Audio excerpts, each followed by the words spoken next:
547 out from Camp Eagle to the Ashaw Valley. And that route was primarily used to supply the fire bases that were out there that housed the 105s, 155s, 8-inch and 175s. And those giant artillery pieces would spend their whole time firing out into the Ashaw Valley to disrupt the traffic on the Ho Chi Minh Trail that was the Ashaw Valley is right along the Laotian border. And so we as engineers, lived on all those fire bases right out to the Ashaw Valley. When I first got there, we had to be pulled back in, I think it was October, because the monsoon was coming in that part of Vietnam, and that whole area is shut down. The dirt road that we called 547 was basically washed out very quickly once you get into the monsoon. I ended up getting buried waist deep in the mud, basically, because it was so wet, and it had to be pulled out with the winch of a bulldozer. And I left my pants and my boots behind. They'll be found 1,000 years from now with my dog tag on the boot. And I was just pulled out half naked because I was just glad to get out of there, and everything else got pulled off. But so we did live there on in the Ashaw, Camp Eagle, Bastogne, Birmingham, and Rendezvous. I did get sent for a brief time in April of 1970. I got called up and asked to take my platoon way down south to a place called Phan Thiet, which was right on the coast. It was just north of Saigon. And we were there for about 2 or 3 weeks, not quite knowing what we were doing odd jobs here and there, until a general officer called me on a Saturday night and said to have all my platoon out on the tarmac the next morning, because we were going to be flown west fixed wing into Bu Prang and then helicoptered into a place called Non Co. This would be on the Cambodian border. And we showed up out there still not quite knowing what was happening. 2 days after that happened, that just coincided with my already scheduled R&R to Sydney. So I was pulled back from that, got into Sydney, got into a hotel, turned on the newspaper, turned on the TV the first time in 8 months. I'd been out in the woods the whole time. And I saw this hell breaking loose, Kent State. Here we had this big incursion into Cambodia. I was involved in it, and I kind of didn't know the magnitude of what was going on, or even what was going on. I just was in it. So I spent my week in Sydney, and then back right out into the Cambodian situation. And those were really the locations that I worked. Okay. Starting with your basic memory, you said you did not go to boot camp, but you went through ROTC. Can Yes, you give ROTC me Fordham. just a little bit about that, and why you joined the Army at that point? Did you have a choice? Yes, I had a choice of Air Force, and I believe there was something to do with the Navy. But I didn't know much about any of them, but I just felt comfortable on my feet. If I ever got in a scramble, I didn't want to be in an airplane that I didn't understand or a boat that I didn't understand. If I was out in the woods on my feet, I knew I could get out of there.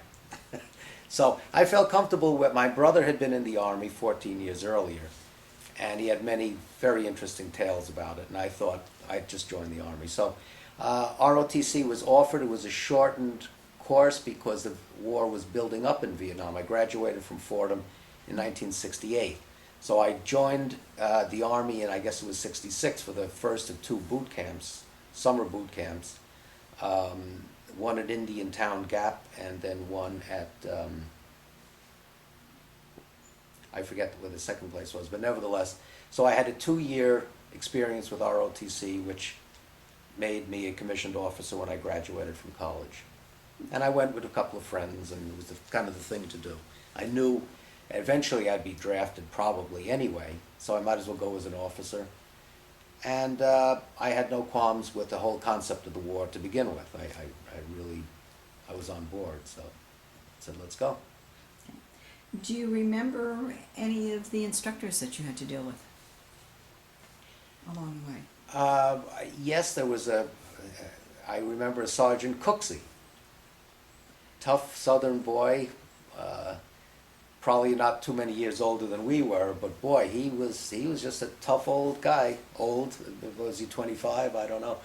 But just an interesting character, hard as nails, but gentle at the same time, forgiving, understanding, but will drive you to the wall. You know, he was a tough, tough How guy. would you spell his name? I think it was Cooksey. And he was from Alabama, you said? I don't know. He was down south someplace. I really don't know what state he came from, but he definitely had a. It was not a New York accent. All right, you mentioned, we'll talk a little bit about some of the experiences that you had. Let's go back to Vietnam. What was it like when you arrived? Do you remember? What were your first impressions? Yes, I just arrived there. I remember going and reporting into a colonel, Okay. and there was two of us, two other people with me. There was 3 lieutenants reporting to a new assignment, and I forget exactly where it was. It might have been Cameron. But he laid out on a map that there was 3 major sections that the 3 of us would be going to. Up north was a very extremely violent, high casualty rate. The middle section was a moderate casualty rate, and the lower area was a very reduced casualty rate. And they had different type of engineering projects and so forth. And of course, I was sitting there in the middle of the 2 other fellas, thinking, how can I play this so I get to the least violent environment? And we discussed a little back and forth and back and forth. And at the end of an hour or so, the colonel looked at us and said, okay, north, middle, south. The designation was simply how we walked into the room. And I happened to be sitting in the middle. And I realized the arbitrariness of life at that point rather than a great deal of logic to it. So I did end up in the medium place. I was immediately sent out to the Asha Valley just before the monsoon. And it was quite a change, obviously, with light discipline. You know, as soon as the sun went down at 7 o'clock or whatever it was, you just went into your cave and went to sleep, underground bunkers, and you didn't smoke or light anything or use flashlights until the next morning when the sun came up. So this was quite a change. I just remember it as being a great adventure. You're all of 23 or 24, and but that's all my initial impressions of it were.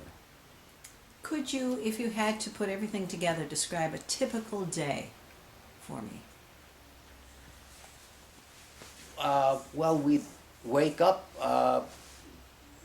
have some, depending on what our assignment would be, but our job was to build the platforms on which the big 8-inch and 175 artillery pieces would be placed. Or we'd do mine sweep, or we'd build bunkers. We had different projects, but it's basically waking up, organizing your troops into a procedure for the day, and just basically getting the job done. Breakfast, lunch, supper, dinner, and pretty much go to sleep. All right. Do you have a couple memorable experiences that happened when you were up there? Memorable experience. Well, the whole thing was a memory.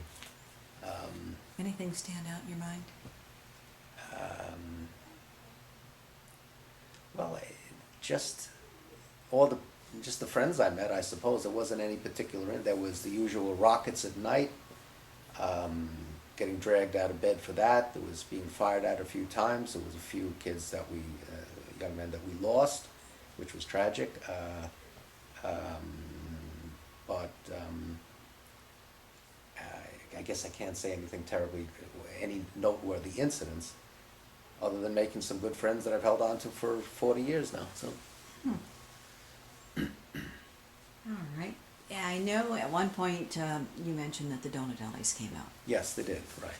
Can you tell me what that memory is? They came out to one of the fire bases out, I believe it was Bastogne that they came to, fire base Bastogne. 2 young women, and they were playing various games and entertaining the troops. I didn't have that much dealings with them. I was kind of the platoon leader. I was always doing something else, and they were there to, I guess, relate to and give some solace to the troops. And I suppose I wasn't supposed to need that. Of course, I did, but I was busy. But I do remember, they were just very nice women, very cooperative, very helpful, and so forth. Of course, they were also very beautiful girls, and people just remember that. It was nice to see some of these human beings, these beautiful young women, and say, well, someday I'm going home. Going back to the world, as the phrase was. And so I really didn't meet any of them, but I knew they were just in our unit. Okay. How long did they stay out there? Do you know? Do you remember? A few hours. They didn't spend overnight in those places. These were, not a good environment to be. You mentioned that you were building different platforms and doing mine sweeps.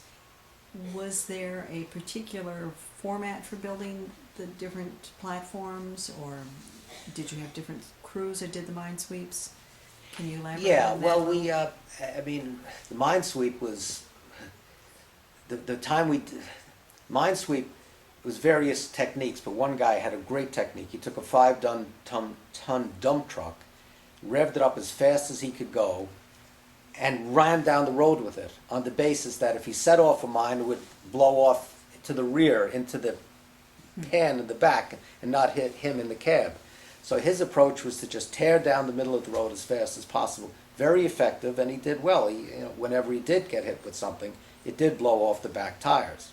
They were not anti-tanks mines that would have completely destroyed what he did, but it was effective. The only time the main time did not get sniper fire on a mine sweep was when we had the quad 50, 450 caliber machine guns on one butterfly trigger. When we went out with the quad 50 on the back of the dump truck, or a deuce and a half, nobody shot at us. It was just, they didn't want to risk it, because when that quad 50 went off, it just set the whole woods on fire. It was an amazing weapon. But we always felt comfortable going out with that. As far as the actual engineering projects, it was fun. I remember what I enjoyed about it was, for the first time, organizing people to get a project done. And I was not an engineer by education. I was a business major. But the Army decided, we don't need business majors, we do need engineers. You are an engineer, so fine. But in Fort Belvoir, we learned to organize work such that, these three fellows would be sawing. You develop a critical path, so you knew the 16 steps that would be needed to get the job done over a certain number of days. And you'd start 3 guys working on step 1, and these guys would finish in time to meet step 4, and so it was just taking 30 guys, dividing them up into the various pieces of the job, pieces of the project, and just try to time them out and try to work it and just see. It just became a big game to see how efficient you could be and how quickly you could bring it together. And that did, I think, help me see that I could get certain things done. Because before this, I had just been a college kid. And all of a sudden now I was doing this thing. And of course, that had certain, relationship to what I would eventually do in the world when I got out and grew up. But so I found it a real education. It was a lot of fun, a lot of teamwork, a lot of good guys out there. And that's what I remember about it. Let me ask about some general issues then. When you were over there, how did you stay in touch with your family at the time? Mainly through letters, writing letters, and sending tapes back and forth. We were able to get little tape machines and speak into them at the time and send the tape back home so they could hear it. And then one time I was there when they introduced the telephone service, where you could call from out in the woods. You would schedule a time. It might be 8 o'clock the next morning, which would be 8 o'clock p.m. back here in New York area. And the unfortunate thing was my mother got on the phone. She didn't know I was calling. She gets this phone call. This is my little old, probably late 60s, 70-year-old mother. And I'm trying to explain to her, Mom, I'll speak to you, and when I'm finished speaking, I'll say over. And then it's your turn to speak. And when you're finished speaking, you say over, then I'll speak. John, are you all right? And Mom, listen, here's how it works. John, what's wrong? Are you all right? Listen, Mom, and this went on. She didn't get into it at all. It terrified her. She had no idea what was going on with this call out of the blue from her son, who she was worried about, obviously, in Vietnam. So that was one of the most memorable communications I had that just didn't work. I tried to calm her down, that I was, in fact, okay, and hopefully she got the message. And that was it. But the rest was mainly letters and so forth. Okay. Do you have any of those tapes still? Unfortunately, I do not. I thought I had one, and I went looking for it a couple of years ago and cannot find it anyplace. Because I recorded it during one of the times I took it out to Mad Minutes on a fire base. I don't know if you're familiar with Mad Minutes, but it was an outburst. Mad Minutes was random at random times throughout the night. Everybody on the perimeter would simply open up everything they had, grenades, machine guns, everything, and just spray the whole place, so that if anybody was in the wire, any sappers were coming through the wire, they were out of luck at that point. So it was a random cleansing of the system. Well, I took the thing out there, the recording out, and spoke into it and recorded Mad Minutes and sent it back for everybody's entertainment. And but unfortunately, I cannot find that. Okay. Tell me what the food was like while you were there. Well, we ate a lot of sea rations because we were out in the woods a great deal of the time. And of course, that was the ham and lima beans and whatever, all the good stuff with the 4 cigarettes, Pall Malls, and Chesterfields in the pack and so forth. But if you were back kind of in the fire base or even back at Camp Eagle, the food was pretty good. I kind of enjoyed it. Of course, you know, I guess I liked it because I was used to the sea ration, so a real hot meal was great. I mean, you could have the hot sea rations. You take C4 and put it on the bottom of the can, light it up, it fizzled, and you could heat your can of lima beans or what have you. But I didn't find any problem with the food. I thought it was fine. I don't remember anything specific about it, but it was good, you know. Yeah. How about supplies? Do you have plenty of supplies? Were you short on any? I think we had as much as we needed. We didn't need much. I mean, I had some difficulty getting some lumber at times, and another lieutenant stole my lumber that I had ordered and so forth. So there were shenanigans going on all the time. But we had the equipment that we needed, the bulldozers, the wood, and so forth, to get the job done. Yeah, I think we did all right. Nothing you were really short on? Not really. I remember one period of time, someplace, we were out of water.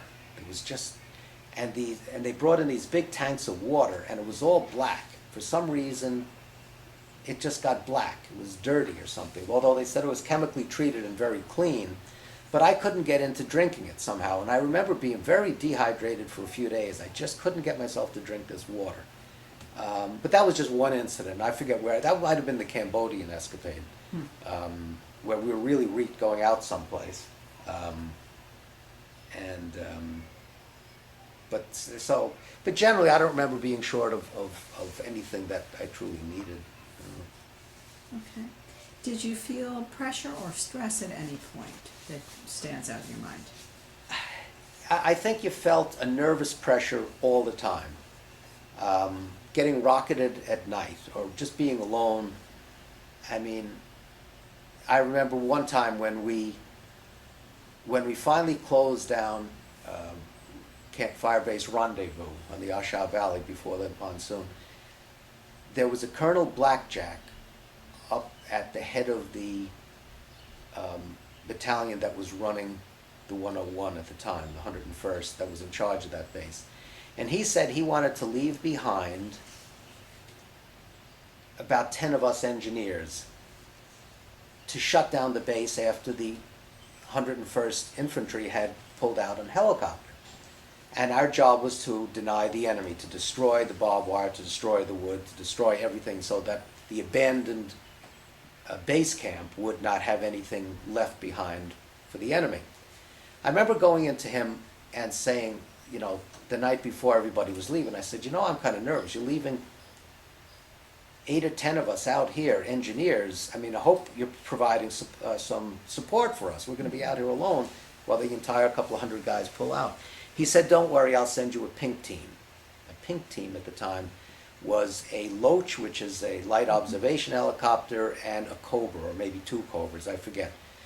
So I said, fine, that's great, they were going to fly us in, but I thought it's going to take all day for us to drag our bulldozers in over the 50 miles or whatever it is back into civilization. How are they going to be up there? Anyway, I didn't think that far out. The next morning, when everybody left, the 8 or 10 of us engineers were sitting out there waiting for our pink team, and all I heard was the ground shaking. The ground started shaking, and it was tanks. I said, oh my God, the Russian tanks, or somebody's coming down because they noticed we've abandoned it.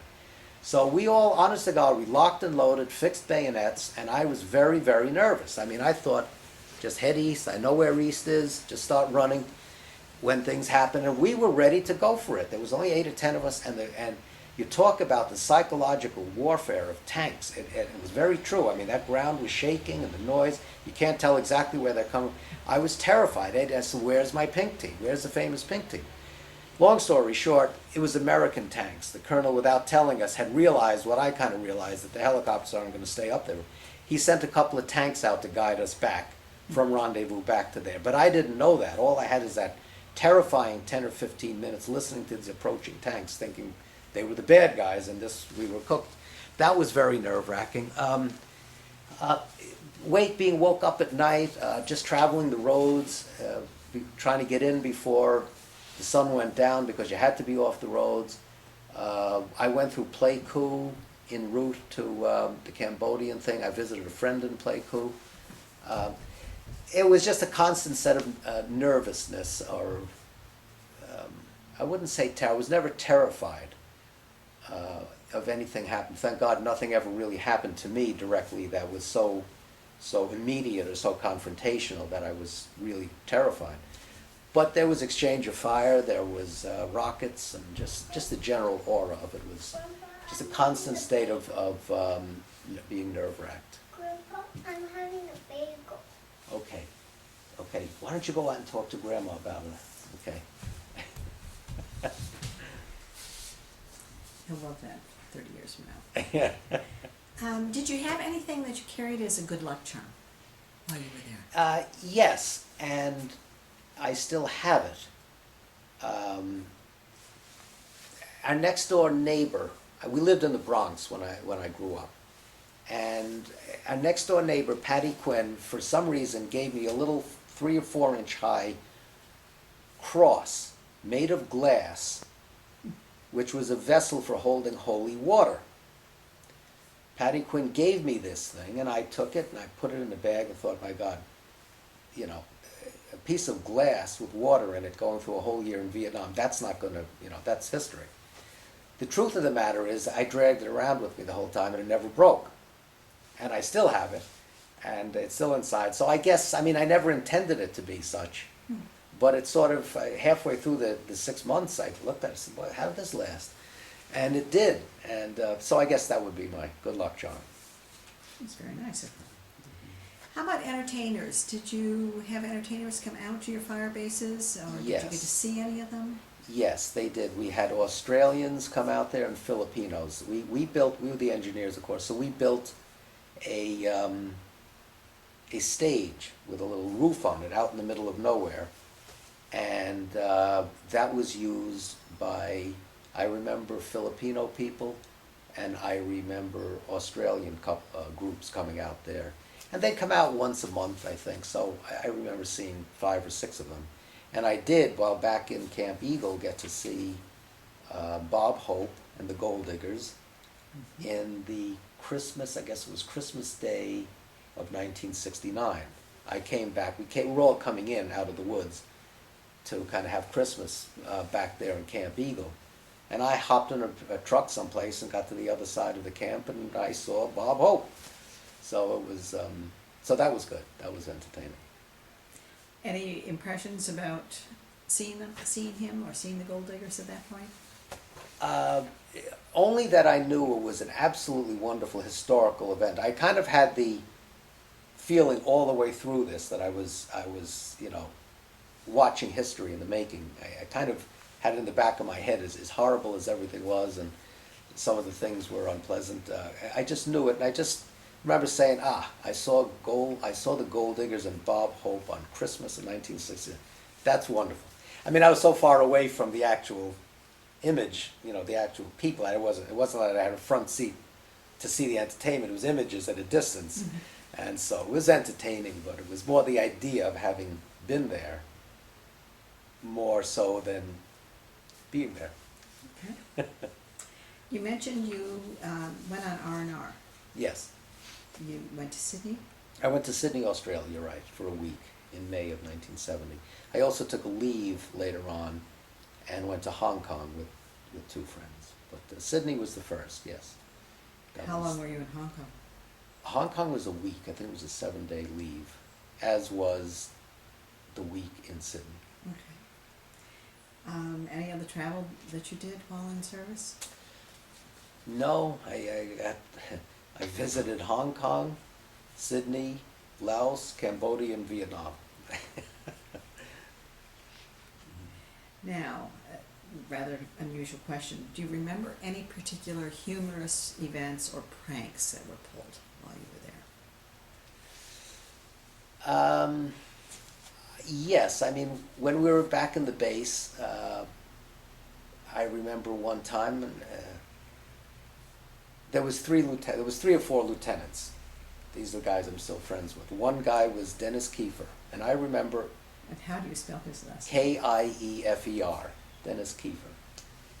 And we would stay up drinking beer and so forth late into the night, me and Dennis and Frank Conjusta from Brooklyn, Congieusta,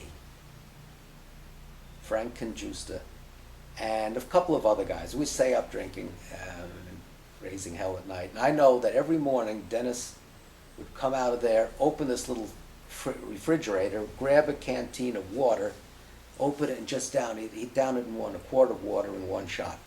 So I got the bright idea at one point to empty the water and fill it with scotch, and waited for the explosion the next morning when Dennis came rumbling out of his bed, down, opened it, chugged half of it, and then just barfed and just threw it all out there. When it got, finally, his body reacted to what had happened. So that was just pranks that we pulled. There was a lot of other things. I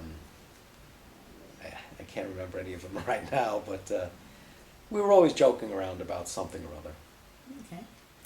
It sounds like you had a good time. Yes, it was an entertaining year, that's for sure. You mentioned that you have a disc that you're going to share with the Yes, project. right. Any of those particular slides that are meaningful to you that you want to talk about?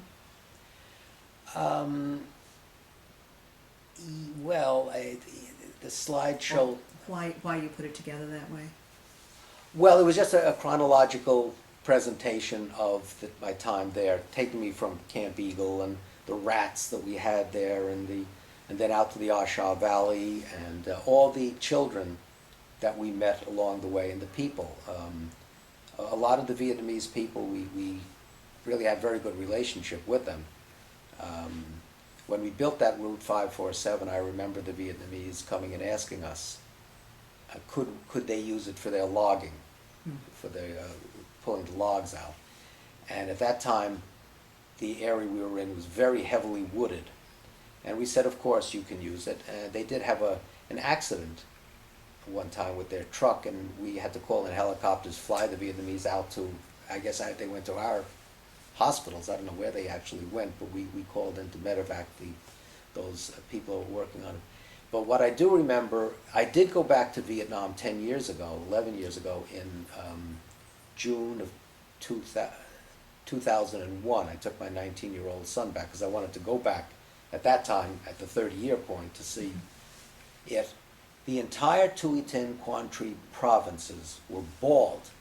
All the trees were gone. The logging now is bringing logs down from the Asha and Cambodia all the way into the South China Sea. The entire place up the Perfume River that I knew, all those fire bases and all the areas, it was hard to identify anything because now it was all bald. I knew it as a jungle, as a treed, heavily treed place. And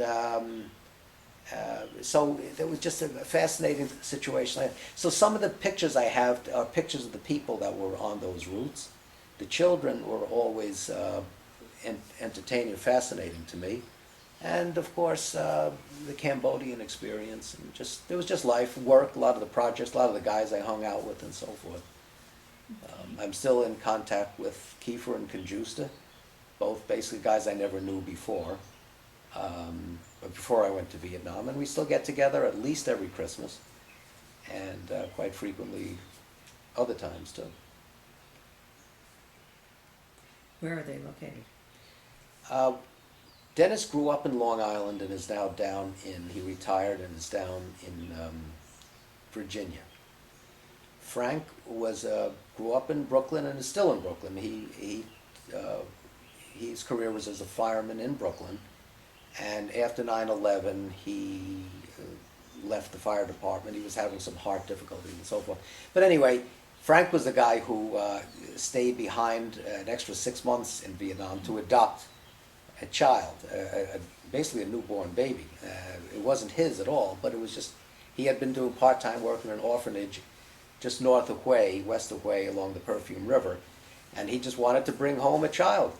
And he did. His wife had given birth to their child, their own child, at the same time. So when they met at JFK, him returning, he brought the Vietnamese child and she was carrying their child. Anyway, that Vietnamese child is now in her 40s and she's had twins herself, and she lives in Brooklyn. But so we still, all of us kind of still stay in contact. Let's see. Do you remember when you ended your service? Yes, I do remember when I remember coming home in the sense of I was scheduled to fly out of Phu Bai down into, I believe, Saigon or Cam Ranh, fixed wing, on a certain time. There was going to be a 1 o'clock in the afternoon flight or whatever it was. And, of course, Kiefer and Conjusta came by and said, look, why don't we have time? We go out and have a beer before we send you off. They were staying on a few months behind me. So I came back on time, but the plane had left early. So I spent an extra 24 hours laying around in an airport in Phu Bai because I missed the flight. So I was kind of fuming over that. But it wasn't my fault. They really did move the flight up, but I was off celebrating with my friends. But I remember finally getting it down into Cam Ranh, I suppose, and finally getting the tremendous sense of elation after a year of tension. My whole body didn't realize it. I just relaxed somehow, realizing that I was going to get a second chance. I had really assumed somehow, or prepared my mind mentally for the idea that I may be killed or harmed in some way over there. And now here I was sitting, waiting for my flight back to the USA, our D-roll stay, and coming to the realization that I really was going to get a second chance. And that was a feeling that it was a memorable experience. It was very, very memorable. It was quite an experience. And then we flew into Fort Lewis, and I just turned around and took the best picture of the whole year. The Flying Tiger Lines plane and all the guys getting off in the U.S. soil, and I just took that picture, and that was it.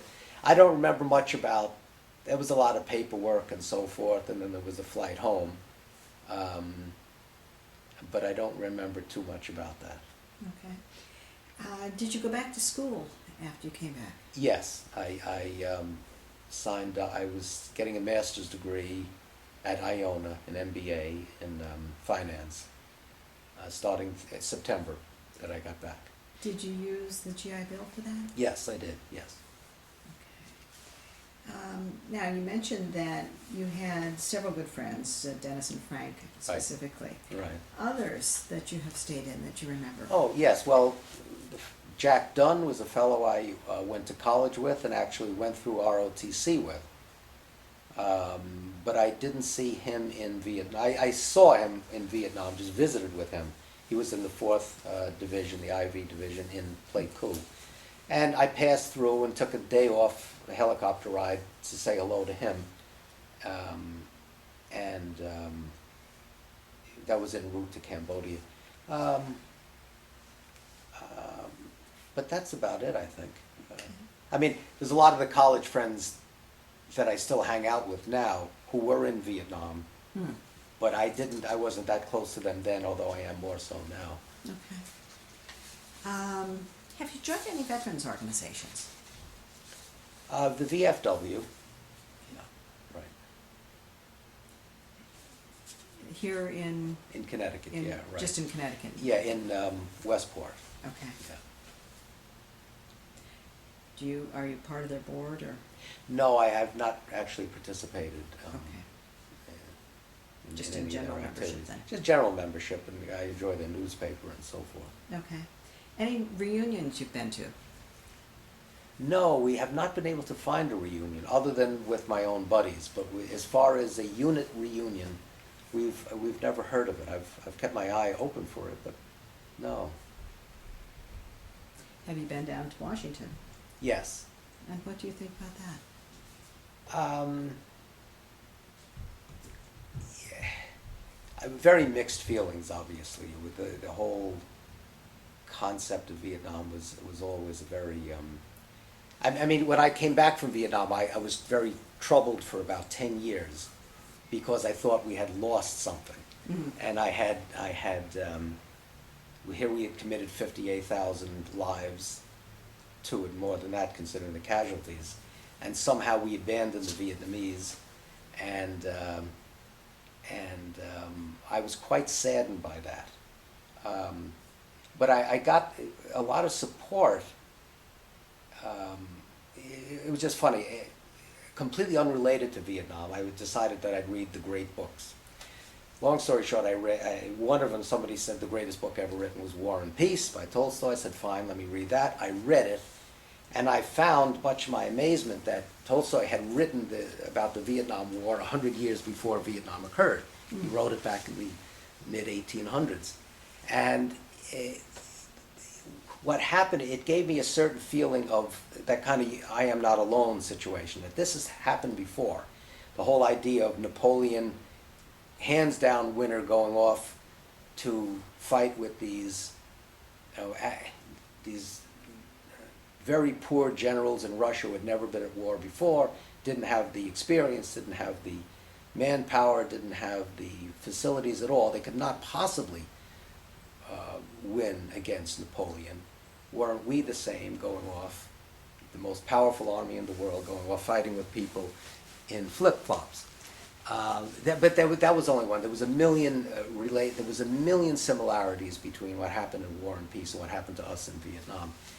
And somehow I got a great deal of comfort in realizing this is just a part of what Tolstoy would say is the cycle of, the energy that's created and so forth, that, no one person controls it, was his concept. In other words, Napoleon really wasn't in charge of what happened going up there, nor were the Russians in charge of beating him. It just happened, and they weren't in control of it. We know Nixon didn't really want Vietnam, nor did Kennedy, nor did Ho Chi Minh, nor did the Russians, nor did the Chinese. Nobody wanted this war, seemingly, yet it happened and raged on for 10 years. But anyway, it gave me a great deal of comfort, and it wasn't until years later that I put the whole thing in perspective and realized, my God, I look at it as really the most successful and most influential war of the second half of the 20th century, not to be compared to World War II. But as far as the second half of the 20th century, the fact that if you looked at the history of communism and so forth, starting with the Bolsheviks right through to putting nuclear weapons in Cuba, those people were extremely aggressive and very determined. Take off your shoe, pound it, we will bury you. They were rolling tanks into Hungary, and they were very aggressive. China, right up to the point of the Vietnam War. Suddenly, when Vietnam happened, everything quieted down for that 10 years. Only one incident, Czechoslovakia in '68, that they let us remind us that they were ready to roll through Europe. But other than that, the whole world locked itself down in this proxy war. We avoided any nuclear issues. Had there been a fight in Europe or a continuation of what was going on in Cuba, it could very well have gone nuclear. But this was a proxy war. We burnt all our energy for 10 years. 14 years after the fall of Saigon, the Berlin Wall comes down. During that 24 years between the start and the end, the only major things that happened in the communist world is they went after Afghanistan, good luck, and Angola. Who? That's all that happened. That 24 years gave the communist theory, the ideology, time to stew in its juices and prove itself to the world that it was a fallacy, and it collapsed. Now, obviously it took a lot more between Reagan and the Pope and Lech Walesa and everything that went into it. But the Vietnam War put a lid on it, let the steam off, to let these things play themselves out. And again, so I see the Vietnam War as the absolute pivotal point in the destruction of communism, because it didn't lead to something far worse than it could have led to. So, but I guess your question was about the wall. The wall just brings back all these kind of thoughts to me. To look at all those names and all those people, it's very sad, but at the same time, it's not wasted at all. It's a very important thing that happened. Okay, let's move on, and just to kind of wind this up, what did you do as a career after the war? Basically, I spent 33 years with GE, General Electric Capital, financing the airline industry, shipping, railroads, just providing financing, leases, loans, and so forth throughout the whole world, which was interesting. We had leases into Vietnam too, so I negotiated many deals. Any particular place in the world that you enjoyed? Oh, well, I loved Istanbul. I liked China. In fact, I took my wife back to Istanbul 3 years ago.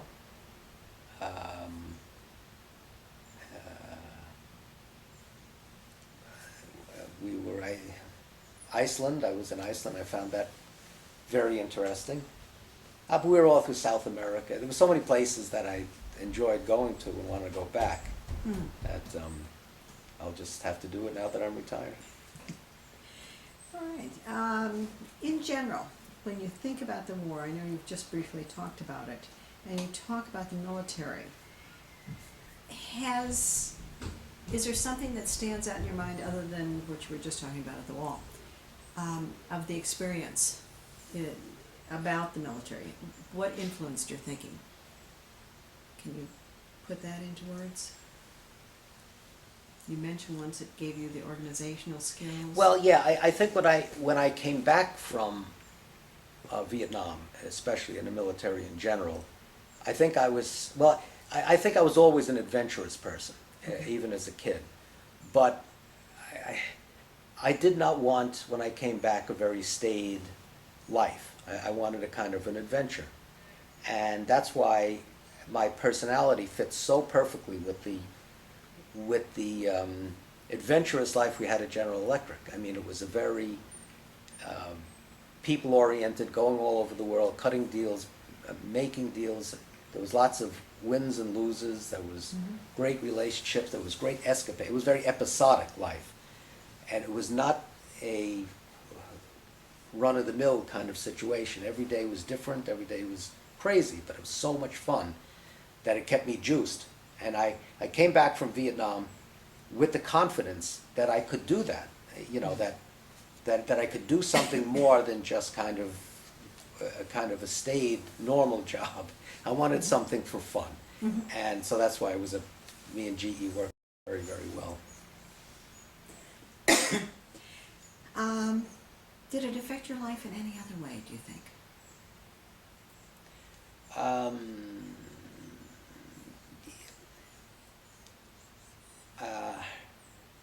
I don't know. My wife says it does. She contends that, and it's true, if a firecracker goes off, I'll jump through the roof. It used to be I'd get very, very sad about speaking about Vietnam. That's not been the case for the last 20 years. But I will say for the first 20 years, I'd get very depressed, I'd get very upset.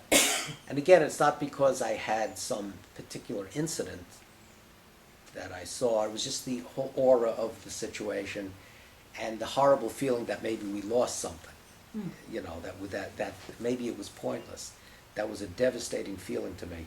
But I've since, again, come to realize its importance in the course of events over the last 60 years. But yes, I did suffer, I guess, depression and, and so forth, but not to the point where I couldn't function. I was able to function. But it was upsetting. It was an upsetting experience. Okay. Is there anything else that you might like to add that we haven't covered? Not really, I think. I think that was it. I was glad to go back and visit it 10 years ago, and if I had the health, I wouldn't mind going back again, but but that's about it, I think. What did your son think about it? Well, he was goggle-eyed. He was very fascinated by it. In fact, he dropped out of college for a year and went back to Vietnam and stayed there for 9 months. And took a motorcycle all over the place, out to the Asha Valley and every place else. He just went around and saw he really lived in it for about 8 or 9 months. He was very taken by it, very fascinated by it. Made him a world traveler. He ended up in Thailand, and he went through Cambodia, he went through Laos, and so forth. And so, yes, he was very taken by the experience. And taking a 19-year-old, I mean, as I jokingly said to him, I said, look, your major thing in life is your boombox doesn't work. Come on, let me show you something. So, but he enjoyed it. That's good. And can relate to you a little more? Yes, I think so. Yeah. That's good. Again, anything else you'd like to cover? No, not really. I think that's all. All I'd right. say. Well, then I thank you very much, and Sure. we'll turn this off. Great.